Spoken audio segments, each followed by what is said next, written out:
for 5 minutes. Thank you, and thank you, doctors, for your great expertise.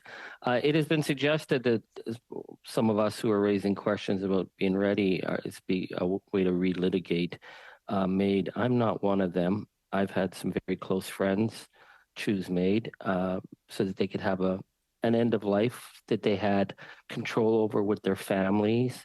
They were very profound moments, and I respect that. I'm trying to see how I deal with families, with people who have deep mental illness, depression, and how I can assure them that this process is done with all the care necessary. Dr. Gamache, you said that those who would be eligible would have been involved in the medical community for decades. So if someone comes in with deep and significant suffering, deep depression, perhaps addiction, suicidal ideation, but hasn't been involved for decades, would they be still eligible? Je crois que non. I don't think so.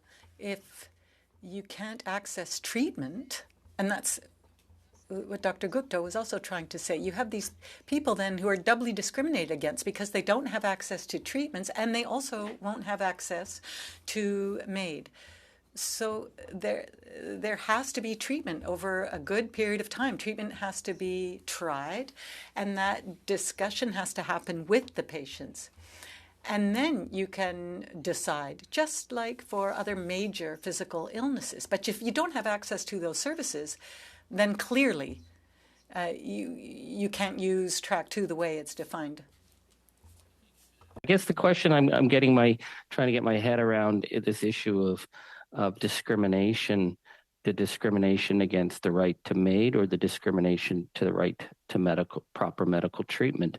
Dr. Gupta, you said that the federal government had stepped up above and beyond in making sure everything was necessary. In the work I do as a member of parliament, we're screaming for the federal government to step up all the time on mental health, and they don't. And I represent far northern communities, isolated, rural, where we have suicide deaths from gunshots. We have people with deep mental illness who just run off into the woods and the family can't find them.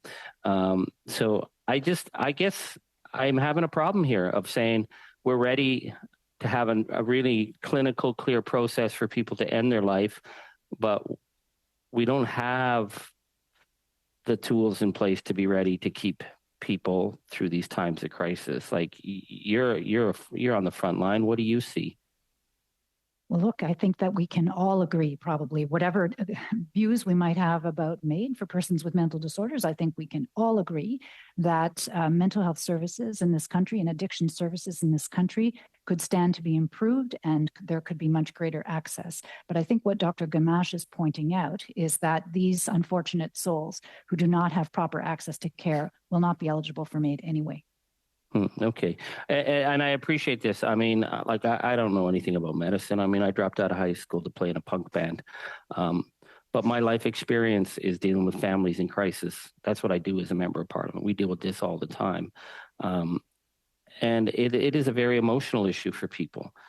And I have a really hard time going back to them and saying, don't worry, there will be a process for MAID, when I can't tell them that there will be a process that their loved one can get treatment. So who is eligible and who's not? If it's deep depression, I know people who have deep depression for years. I know people who are deeply suicidal for years. I'm reading the all the clinical reports on how they should be treated and how they should be assessed, and to me it doesn't sound like real world. It sounds like an ideal situation of someone who sought this through, who comes through the door, has made an informed decision. We're dealing with people who live in storms of darkness and upheaval and then settle down and their families go with them. What are the provisions that separates that? Is that for me or for Dr. Gamache?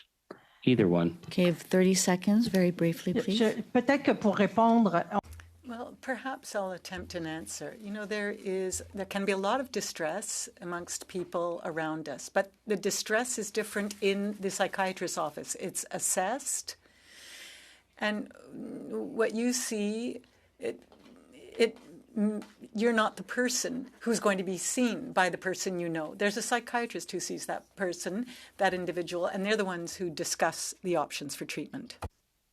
To all of the